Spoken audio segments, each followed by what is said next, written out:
সবাই জানি যে ভারতবর্ষ আমাদের ধর্মনিরপেক্ষ দেশ, ধর্মের ভিত্তিতে এখানে সংরক্ষণের কোনো সুযোগ নেই। অথচ পশ্চিমবঙ্গ সরকার, তৃণমূল সরকার অত্যন্ত নির্লজ্জভাবে মুসলিমদেরকে ধর্মের ভিত্তিতে ওবিসিদের অধিকারকে খর্ব করে, প্রকৃত ওবিসিদের অধিকারকে খর্ব করে একটা বিশেষ সম্পদের গোষ্ঠীকে তুষ্টিকরণের জন্য ওদেরকে সংরক্ষণের আওতায় আছেন। এটা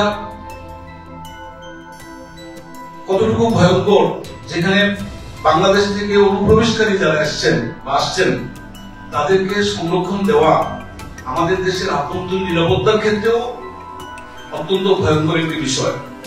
এই বিষয়টা আমাদের ইন্ডিয়া জোটের সমস্ত যারা বিভিন্ন ইন্ডিয়া জোটের যারা রয়েছেন, আমরা কংগ্রেস, কমিউনিস্ট থেকে শুরু করে আরজেডি, বিভিন্ন রাজনৈতিক দল বিভিন্ন ভাবে এই মুসলমান তুষ্টিকরণের কথা মাথায় রেখে এই ওবিসিদের অধিকার খর্ব করে আমাদের ওবিসিদের সংরক্ষণের আওতায় মুসলমান জাতি গোষ্ঠীকে নিয়ে আসা হয়েছে।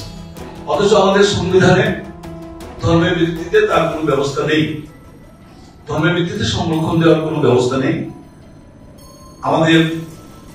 আপনাদের মাধ্যমে আমরা তীব্রভাবে তার নিন্দা জানাই এবং আমরা আশা করি যে পশ্চিমবঙ্গের কলকাতা হাইকোর্টের যে নির্দেশ, এই নির্দেশ অনুসারে আগামী দিনে সারা ভারতবর্ষে সমস্ত ধর্মনিরপেক্ষ যে আমাদের যে বৈশিষ্ট্য, আমাদের সবাই মেনে চলবেন। আপনারা জানেন যে মমতা ব্যানার্জি পশ্চিমবঙ্গের মাননীয় মুখ্যমন্ত্রী বলছেন হাইকোর্টের এই নির্দেশ উনি মানবেন না। একজন সাংবিধানিক পদে বসে এরকম কথা কি করে বলেন, সত্যি আশ্চর্যের।